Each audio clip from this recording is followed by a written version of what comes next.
നമസ്കാരം. കൂത്താട്ടോളം മിഷനിലേക്ക് ഏവർക്കും സ്വാഗതം.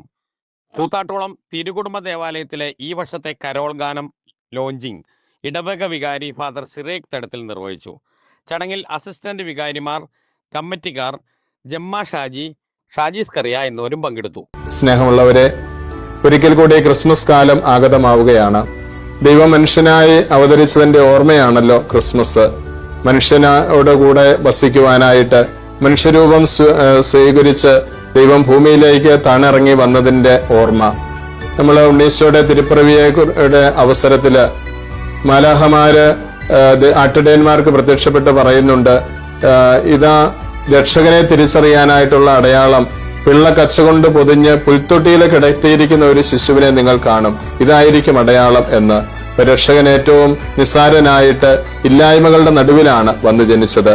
നമുക്കും നമ്മുടെ ഇല്ലായ്മകളിലും വേദനകളിലും എല്ലാം രക്ഷകനായ മിശിഹായെ നമ്മിലേക്ക്, നമ്മുടെ ഹൃദയങ്ങളിലേക്ക് പുൽക്കൂടുകൾ ഒരുക്കി നമുക്ക് സ്വീകരിക്കാം. ഉണ്ണീശോയുടെ തിരുപ്പിറവി നമ്മെ പ്രത്യേകമായിട്ട് ക്ഷണിക്കുന്നത് എളിമയുടെയും പ്രത്യാശയുടെയും ഒരു ജീവിതത്തിലേക്കാണ്.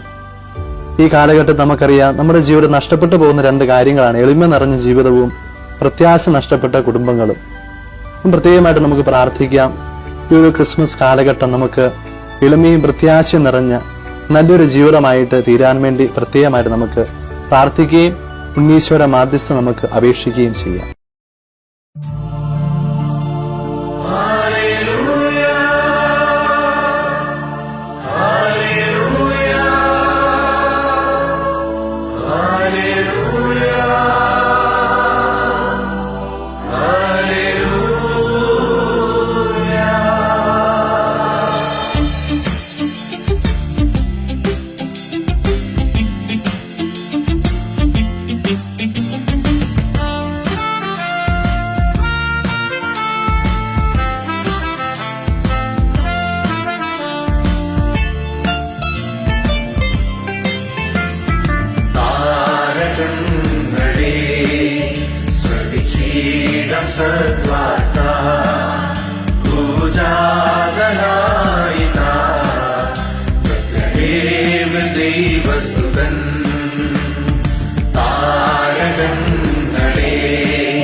2024 ക്രിസ്മസിനോടനുബന്ധിച്ച് ഞങ്ങളുടെ കൂത്താട്ടുകുളം തിരുക്കുടുംബ ദേവാലയത്തിൽ നിന്ന് ഒരു ക്രിസ്മസ് കരോള് ഒരുങ്ങിയിട്ടുണ്ട്.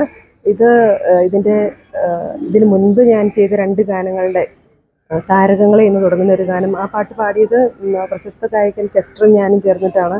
പിന്നീട് മറ്റൊരു ഗാനം അന്നൊരു നാളിൽ എന്നൊരു ഗാനം, ആ ഗാനം എഡ്വിനും ഞാനും ചേർന്ന് പാടിയതാണ്. ഈ 2 ഗാനങ്ങളും ഡ്യുവറ്റ് മെലഡി ആയിരുന്നു. അപ്പോൾ ഈ 2 ഗാനങ്ങൾ ചേർത്ത് അതിനൊരു റീമിക്സ് ആക്കി നല്ലൊരു കരോൾ ഗാനമായി ചിട്ടപ്പെടുത്തിയെടുത്തതാണ്. അപ്പോൾ ഇതിനു വേണ്ടി എന്നെ സഹായിച്ച ഒത്തിരി ആൾക്കാരുണ്ട്. ആദ്യമേ ദൈവത്തിന് നന്ദി, പിന്നീട് ഇവിടുത്തെ വികാരി അച്ഛനും കൊച്ചച്ഛനും, മൂവാറ്റുപുഴ ഫെറോന ചർച്ചിലെ അച്ഛന്മാർ, കരുണാഭവനിലെ സിസ്റ്റർ അതുല്യ, ഡോക്ടർ മേഴ്സി, സിസ്റ്റർ പൗളിൻ, ഇവിടുത്തെ സൺഡേ സ്കൂൾ കുട്ടികൾ, പിന്നെ ഇതിൽ എൻ്റെ ഏറ്റവും അടുത്ത സുഹൃത്ത് മിനിമോളുടെ മകൻ ഡിജോയും അവൻ്റെ ടീമുമാണ് ഇതിൻ്റെ എഡിറ്റിങ്ങും ഡയറക്ഷനും ഒക്കെ ചെയ്തിരിക്കുന്നത്. അങ്ങനെ ഒത്തിരി പേര്, ഇതൊരു കൂട്ടായ യത്നമാണ്, ഒരാളുടെ തന്നെ എഫേർട്ടല്ല. പിന്നെ എനിക്ക് ഒത്തിരി നന്ദി പറയാനുള്ളത് എൻ്റെ ഭർത്താവ് ഷാജി സ്കറിയ. അദ്ദേഹത്തിൻ്റെ സപ്പോർട്ടില്ലെങ്കിൽ എനിക്കിത് ചെയ്യാൻ പറ്റില്ല. അപ്പം ഇതിന് ആദ്യം തൊട്ട് അവസാനം വരെ എൻ്റെ കൂടെ നിന്ന എല്ലാവരോടും, ഈ പള്ളിയോടും പള്ളിയിലെ ഓരോ വ്യക്തികളോടും, ഇതിനുവേണ്ടി എന്തെങ്കിലും ഒരു കാര്യമെങ്കിലും ചെയ്ത് സഹായിച്ച ഓരോ വ്യക്തികളെ, ആരുടെയെങ്കിലും പേര് ഞാൻ വിട്ടുപോയിട്ടുണ്ടെങ്കിൽ ക്ഷമിക്കണം. എല്ലാവരോടും ഒത്തിരി നന്ദി അറിയിക്കുന്നു.